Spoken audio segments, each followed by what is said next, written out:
Blame and responsibility are opposite sides of the same coin. To what extent is it blame, and to what extent do we take on responsibility? Because both are extremely essential. Because unless someone is blamed for something, they don't assume responsibility for it. Am I right? But by the same token, anything that's taken to an excess causes trouble for everyone around.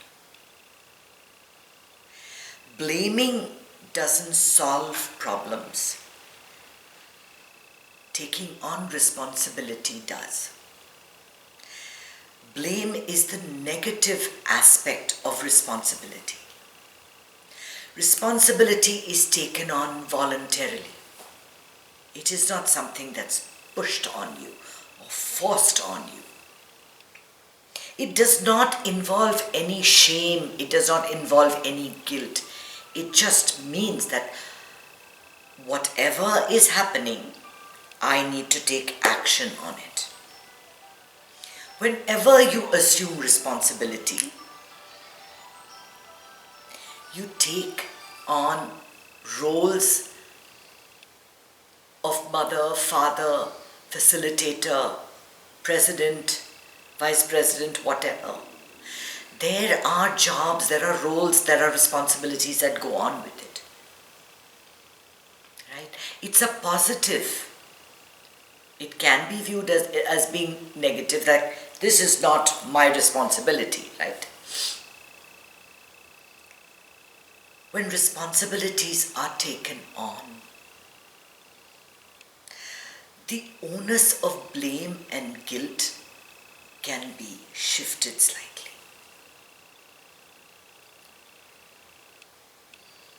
If you look at things that happen in the world, can you find any cause for it? If you start searching for a cause for anything, for the war in Russia, for example, in Ukraine, for example, who are we trying to blame? And it goes on, it goes on, it goes on, but this one is to blame, but he did this because that one did something else, and that because USA did something, USSR is doing something, and then Russia did something, and India did something. Everybody is bouncing off each other. There is no ultimate, the cause that is the ultimate cause is also the ultimate blame. The original cause of everything is whom you ultimately blame. I'm like this because of my mother. I have diabetes because of my mother, because she's passed on these genes or whatever. Is she the ultimate cause of diabetes? No. No. If we start analyzing and we actually go back to the original cause, there isn't one. It feels good to blame a group of people, a country. You feel that you are absolved of your own responsibility in the whole play of things. It's them. They are the ones to blame. They are the ones that caused slavery. Let's blame them. They are the reason, and they should feel shame and guilt for it for eternity. Let's blame the Germans. They are the ones that caused the Holocaust. And they should feel shame and guilt for eternity.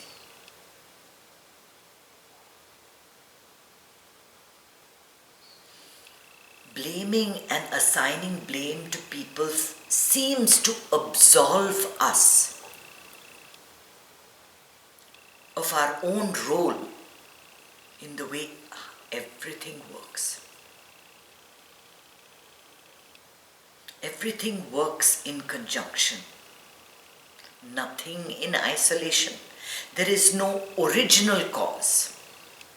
And that which caused it is to blame. What caused this pandemic? We suffered for 2 years with this pandemic. And everybody is looking to see, oh, China caused it. Yeah, their food habits caused it. Or was it the food habits of mankind in general? Was this complete disregard for nature? This complete disregard for the earth we live in? How do you cast aspersions or blame on any one person? For sure, it bounces back to another reason, and to another reason, and to another reason.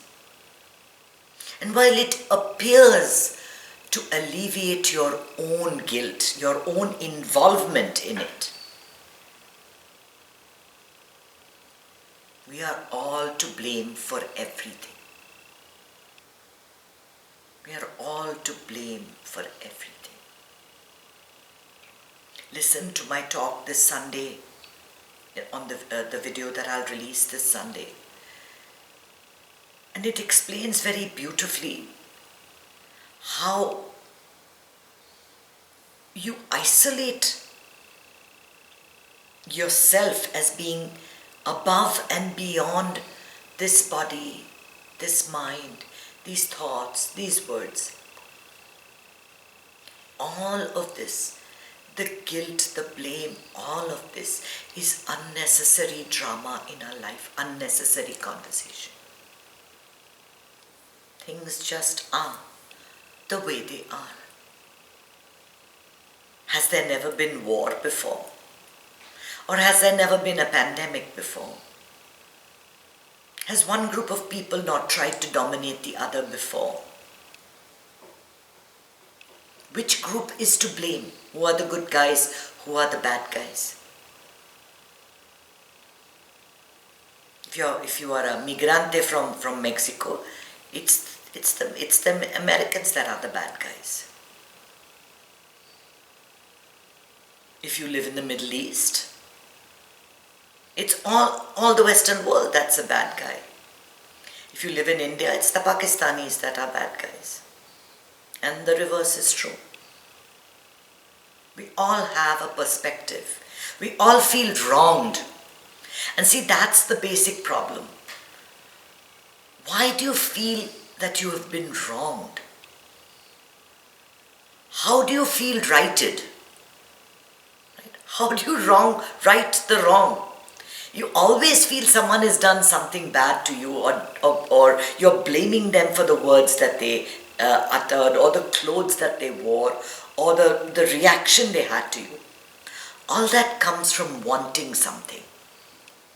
We want our world to be ordered in little boxes, in little ways, like this little box is kindness, this little box is goodness, this little box is evil, and we don't want evil, we don't want the bad stuff, we don't want the pain, we don't want the suffering, we want only the good stuff. But it doesn't happen that way, does it? Nothing happens that way. It all merges and blends and merges and blends. And you've always heard people say when you point your finger, 3 fingers point back at you, right? In school they told us that.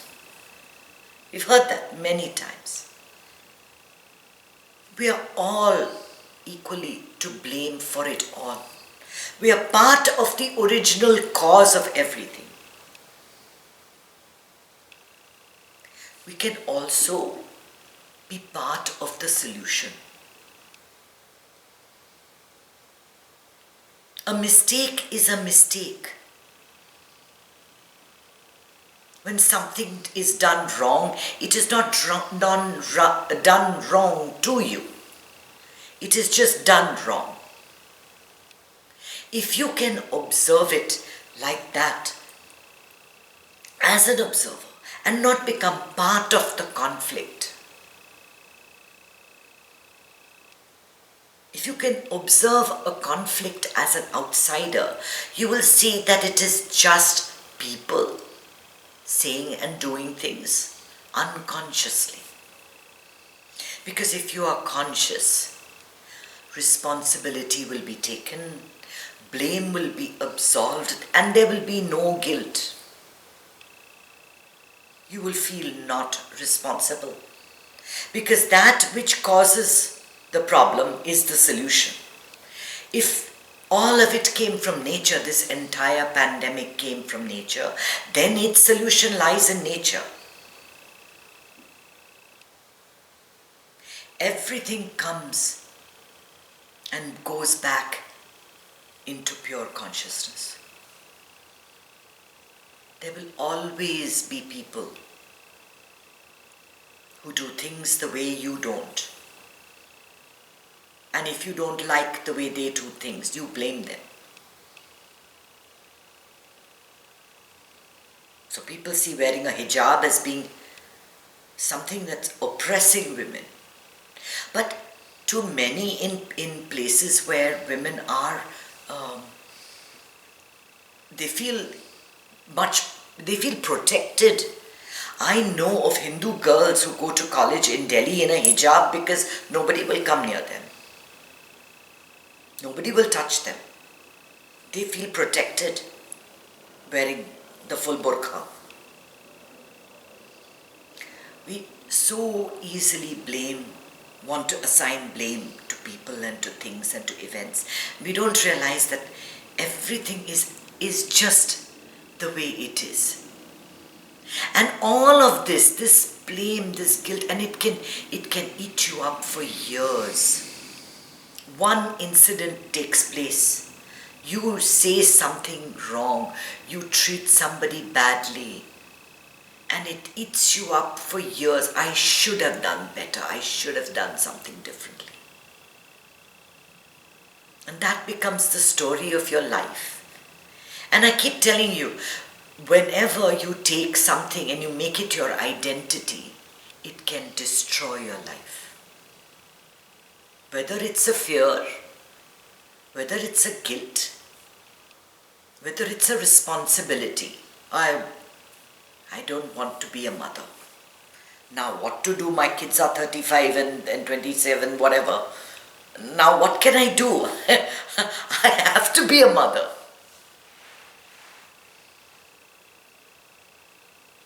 It is. Now I can either do everything gracefully without feeling the burden of all this, oh, I should have behaved, I've been a better mother, I should have taken them for more soccer games and given them different kind of food, looking back and rehashing it all. Or I can gracefully take each day with whatever it brings.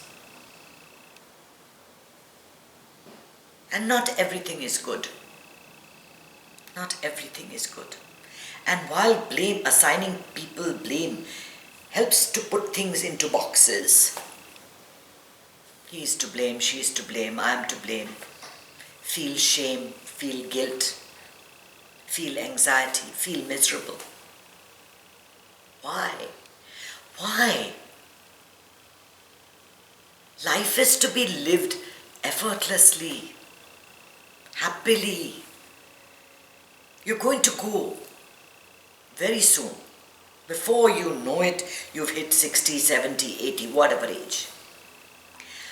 It doesn't matter how or when you go.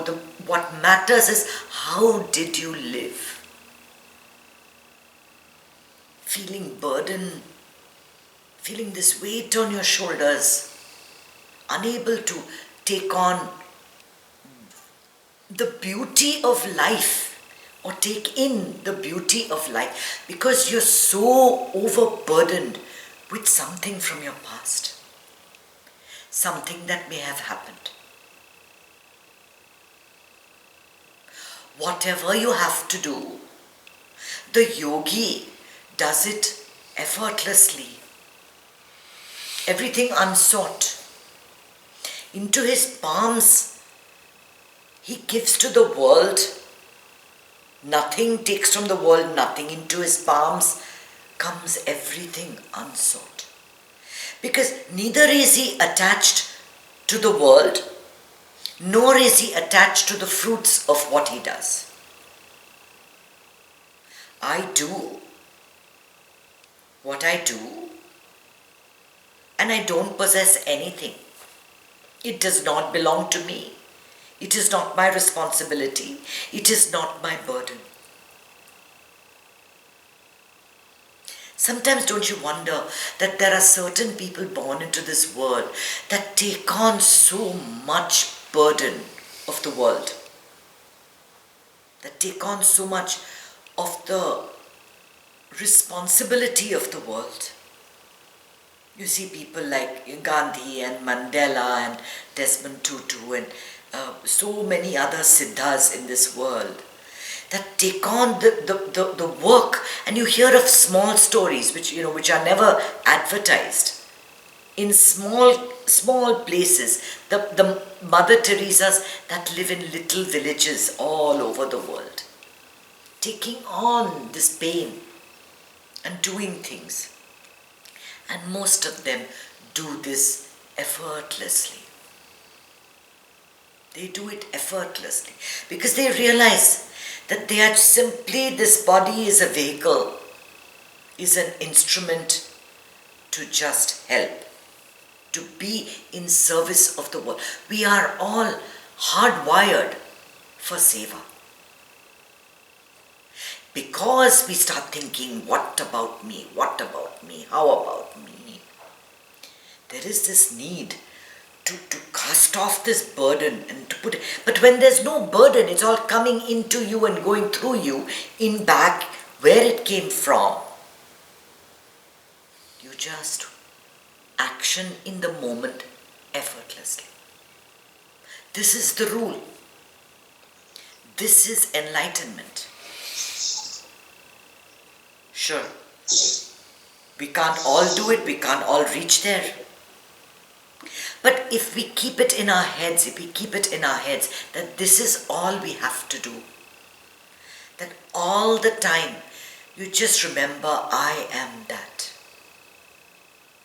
I am not the burden. I am not the responsibility. I am not the guilt.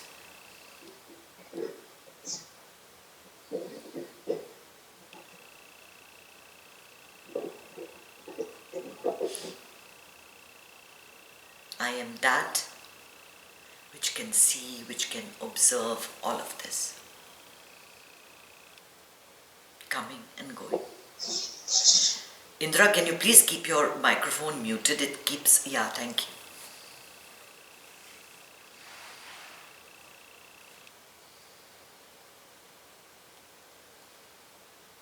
And to live your life that way is to live a life well. Everything comes to you unsought. We don't chase after wealth, we don't chase after fame, we don't chase after success. And then you just get abundance, which can't be quantified. It's the feeling of waking up today and saying, today is the day. Today is the day.